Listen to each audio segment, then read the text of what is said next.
Third question है, तो third question में हमारे पास है जी, थर्ड क्वेश्चन जो हमारे पास है, यू हैव अ हैमर, ठीक है, हमारे पास एक हैमर है, ठीक है, अ बैटरी, एक बैटरी है, एक बल्ब है, वायर्स है एंड अ स्विच है, ठीक है, स्विच है। तो how could you use them to distinguish between samples of metal and non metal, और हमारे पास दिए गए हैं जी मेटल और नॉन मेटल। तो हम लोग किस तरह से मेटल को, नॉन मेटल, मेटल को और नॉन मेटल को डिफरेंशिएट कर सकते हैं, डिफरेंशिएट कर सकते हैं मेटल्स को और नॉन मेटल्स को। तो सबसे पहले हम लोग एक हैमर को लेते हैं, ठीक है, और उसके नीचे हम लोग मेटल को रखते हैं, ठीक है, ऊपर से हैमर के साथ इसके ऊपर इसको बहुत ज्यादा कूटते हैं, और ये किस में कन्वर्ट हो जाता है, इतना कूटते हैं, ये किस में कन्वर्ट होता है जी, शीट में कन्वर्ट हो जाता है, ये मेटल शीट में कन्वर्ट हो जाता है।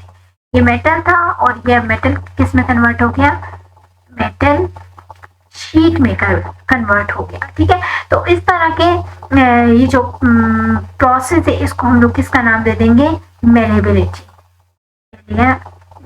का नाम दे देंगे, जो कि मेटल की एक प्रॉपर्टी है कि मेटल कन्वर्ट हो सकता है मेटल शीट में। तो इस तरह की प्रॉपर्टी को हम लोग किसका नाम देते हैं, मेलेबिलिटी का नाम देते हैं। तो ये हमारे पास क्या आ जाता है, मेटल।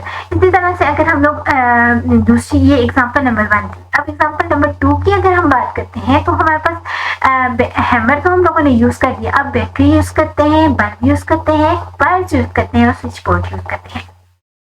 तो सबसे पहले हम लोग यहाँ पे बैटरी का और इसका एक सर्किट बना लेते हैं। ये हमारे पास है जी एक सर्किट है, ठीक है। तो यहाँ पे हमारे पास एक पॉजिटिव साइन एनोड, ये एक कैथोड है हमारे पास, ठीक है। यहाँ पे आगे, यहाँ पे ये हमारे पास है जी स्विच है, ये बैटरी है, ये स्विच है, यहाँ पे आगे मूव करके जाते जाए ये वायर है, ठीक है। तो वायर है, तो हमारे पास यहाँ पे हम लोग क्या कर देंगे, एक हार्ड एम्प्टी स्पेस बना देंगे और यहाँ पे हम लोग अपना बल्ब बना देंगे, बल्ब लगा देंगे, ठीक है। तो ये हमारे पास क्या बन गया, एक इलेक्ट्रिकल सर्किट बन गया। क्या बन गया जी, इलेक्ट्रिकल सर्किट बन गया, ठीक है, सर्किट बन गया। अब ये जो इलेक्ट्रिकल सर्किट है हमारे पास, इसमें हम लोग देखते हैं कि यहाँ पर ये जो हमारे पास एक आधी प्लेस छोड़ी थी, हम लोग बारी बारी मेटल्स को और नॉन मेटल्स को रिप्लेस करते जाते हैं। सबसे पहले हम लोग नॉन मेटल्स को रखते हैं। अगर ये और इस स्विच को ऑन कर देंगे, जब ये स्विच को ऑन कर देंगे, ठीक है, तो ये यहाँ पे हमारे पास नॉन मेटल है, प्लेस कर दिए हम लोगों ने, नॉन मेटल सबसे पहले प्लेस कर दिए। तो यहाँ पे हमारे पास बल्ब जो है ये नहीं जलेगा। लेकिन जब हम लोग यहाँ पे मेटल को प्लेस कर देंगे इस जगह पे और यहाँ से स्विच को ऑन करेंगे, मेटल्स को प्लेस करेंगे और स्विच को ऑन करेंगे, तो हमारे पास ये जो बल्ब है ये जलना स्टार्ट कर देगा। तो इस तरह से हम लोगों को पता चल जाएगा ये जो मेटल्स है ये गुड कंडक्टर ऑफ इलेक्ट्रिसिटी है, गुड कंडक्टर ऑफ इलेक्ट्रिसिटी है, ठीक है। तो ये हमारे पास मेटल की दूसरी प्रॉपर्टी आती है। पहली प्रॉपर्टी हमारे पास मेलेबिलिटी और दूसरी प्रॉपर्टी थी हमारे पास गुड कंडक्टर ऑफ इलेक्ट्रिसिटी। तो यहाँ पे हमारे पास जो बी है पार्ट है, उसमें क्या है, assess the usefulness of these test is distinguishing between the metal and non metal। तो यहाँ पे हम लोगों ने मेटल्स ये एज्यूम किया है कि एक तो मेटल्स जो होते हैं वो good conductor of heat and electricity होते हैं, गुड कंडक्टर होते हैं, ठीक है, कंडक्टर होते हैं। और दूसरी बात हमारे पास मेटल की दूसरी जो प्रॉपर्टी शो हुई है कि मेटल कन्वर्ट हो गया शीट में, तो वो जो शीट थी वो इस तरह की प्रॉपर्टी को हम लोग मेलेबिलिटी का नाम देते हैं, मेलेबिलिटी का नाम देते हैं। तो यहाँ पे हमारे पास, और हम लोग बोलते हैं कि हमें कोई अनयूजफुलनेस, मतलब कोई हार्म इफेक्ट तो हमें इस तरह के रिएक्शन से कोई हमें हार्मफुल इफेक्ट तो नहीं काज हुआ, तो कोई भी हमें हार्मफुल इफेक्ट नहीं काज हुआ। तो इसमें हम बात करते हैं यहाँ पे हमारे पास है जी कोई भी हार्मफुल इफेक्ट काज नहीं हुआ। और यहाँ पे हमारे पास कोई भी केमिकल ना यूज हुए, ना केमिकल रिएक्शन हम लोगों ने यूज किया है, केमिकल रिएक्शन का भी यूज नहीं किया, ठीक है।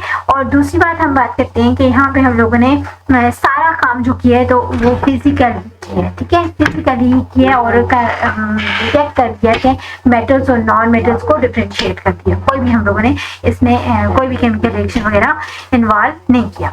अब हमारे पास थर्ड क्वेश्चन है, वो थर्ड क्वेश्चन है जी, फोर्थ क्वेश्चन है। तो फोर्थ क्वेश्चन है जी, what are the amphoteric oxides, ठीक है। सबसे पहले हम लोगों ने बताना है कि ऑक्साइड्स क्या होती हैं, मेटल ऑक्साइड्स क्या होते हैं, नॉन मेटल ऑक्साइड्स क्या होती हैं, ठीक है। तो एम्फोटेरिक ऑक्साइड्स क्या होती हैं, give 2 examples of amphoteric oxides.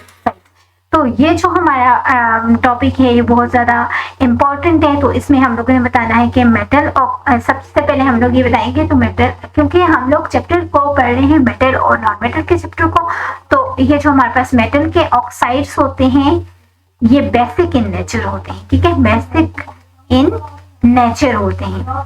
Metal के ऑक्साइड्स होते हैं बेसिक इन नेचर होते हैं, जबकि नॉन मेटल के ऑक्साइड्स जो होते हैं वो होते हैं जी हमारे पास एसिडिक इन नेचर होते हैं, एसिडिक इन नेचर होते हैं, ठीक है। तो नॉन मेटल के ऑक्साइड्स होते हैं वो एसिडिक इन नेचर होते हैं।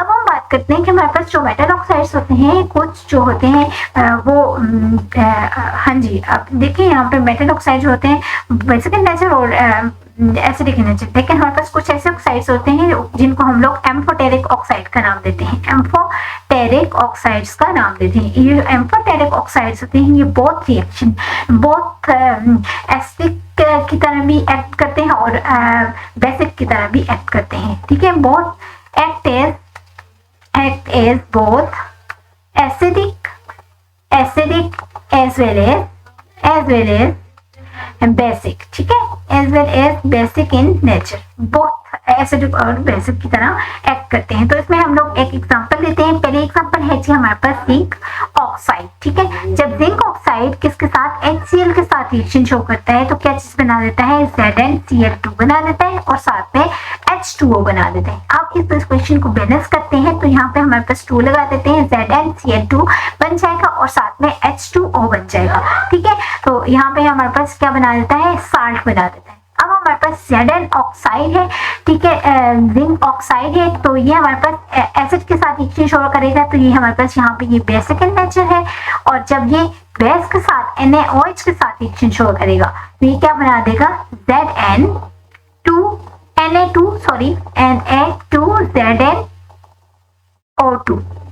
Na2ZnO2 और साथ में वाटर बना देगा, ठीक है। तो यहाँ पे भी इस क्वेश्चन को बैलेंस करें तो यहाँ पे 2NaOH लगा देंगे जिससे हमारे पास क्या चीज बन जाएगा, सोडियम जिंकेट का साल्ट बन जाएगा, सोडियम जिंकेट का साल्ट बन जाएगा, ठीक है, सोडियम जिंकेट का साल्ट बन जाएगा। और यहाँ पे आपको शो नहीं हो रहा होगा तो यहाँ पे हमारे पास इसके साथ भी वाटर बन जाएगा और इसके साथ भी हमारे पास वाटर बन जाएगा, ठीक है। तो हमारे पास ये हमारे पास एक पहली एग्जांपल आ जाएगी एम्फोटेरिक ऑक्साइड की, जिंक ऑक्साइड की, जो अगर एसिड के साथ रिएक्शन शो करे तो बेसिक इन नेचर होती है और जब वो बेस के साथ रिएक्शन शो करती है तो वो एसिडिक इन नेचर, एसिड की तरह एक्ट करती है। इसी तरह से हम लोग एग्जांपल नंबर 2 की एग्जांपल नंबर 2 बताएं तो उसमें आ जाएगा जी हमारे पास सिल्वर ऑक्साइड भी आ सकता है, ठीक है, जिसमें हम लोग Ag2O3, ठीक है, ये सिल्वर ऑक्साइड है। जब एसिड के साथ रिएक्शन शो करेगा तो बेसिक इन नेचर होगा और जब ये बेस के साथ रिएक्शन शो करेगा तो वो एक्ट करेगा एज अ एसिड। तो ये अल्युमिनियम ऑक्साइड भी आ सकता है इसकी जगह Al2O3, ठीक। तो हमारे पास क्या है, डिफरेंट एग्जांपल्स हैं जिसमें ये एक्ट करता है एसिडिक इन नेचर और बेसिक इन नेचर। तो हमारे पास नेक्स्ट क्वेश्चन की तरफ जाते हैं। State 2 ways to prevent the rusting of iron, ठीक है। हमारे पास 2 ऐसे मेथड बताने हैं जिससे हम लोग आयरन के ही हम लोग प्रीवियस अभी एक्सप्लेन किया था, ठीक है, जिसमें अपनी लास्ट वीडियो में कि जो रस्टिंग के 2 प्रोसेस हैं जिससे हम लोग प्रिवेंट कर सकते हैं अपने मेटल्स को। तो उसमें पहला प्रोसेस हम लोग बात करते हैं किसकी, गैल्वेनाइजिंग, ठीक है।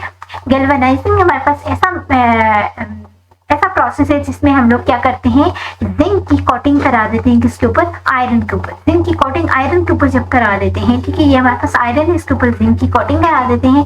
जब जिंक की कोटिंग कराते हैं तो जिंक भी एक मेटल है, लेकिन जिंक क्या होता है, जब ऑक्सीजन के साथ एयर में मौजूद ऑक्सीजन के साथ रिएक्शन शो करता है ये वाला जिंक, तो किस में कन्वर्ट हो जाता है, जिंक ऑक्साइड। और ये जिंक ऑक्साइड होता है हाईली प्रोटेक्टिव इन नेचर होता है, ठीक है, बहुत ज्यादा प्रोटेक्शन शो करता है हमारी जो टेक्सटाइल जो बर्तन होते हैं हमारे पास, ठीक है, जो मेटल के बर्तन होते हैं उसके ऊपर हम लोगों ने जिंक आयरन के ऊपर जिंक की कोटिंग की होती है और उस जिंक ने रिएक्शन शो कर देता है एयर में मौजूद ऑक्सीजन के साथ, वो किसमें कन्वर्ट हो जाता है, जिंक ऑक्साइड के साथ।